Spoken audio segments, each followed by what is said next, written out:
waa bahal inta khatartiisu ay tahay ay ka badan tahay muuqaal ahaan inta uu dhan yahay.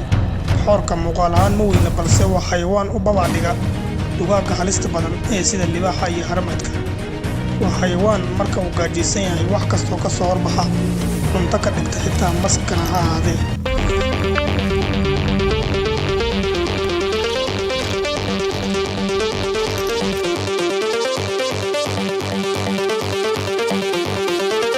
Tubka sare ee xoorka waxaa lagu tilmaamaa inuu u kakan yahay sida bambiirada taayirka oo xitaa maska halista badan ayaa qaniinyada la karin.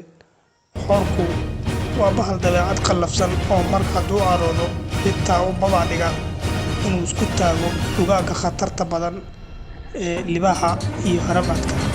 Dad badan ayaa ku tilmaama xoorka boqorka labaad ee duurjoogta iyagoo u sababeynaya dhanka geesinimada iyo quus la'aanta.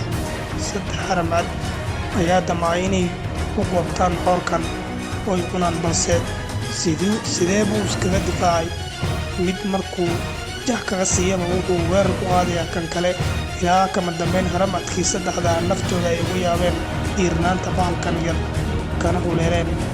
Mar kalena haramcad ayuu ku guulaystay inuu muquuniyo xoorku, kadibna saaxiibkii xoor kale oo ka ag dhowaa meesha ayaa ku soo baxay qayladhaanta xoorkii haramcad ku qaatay si geesinimo ahna kaga dhigay saaxiibkiis.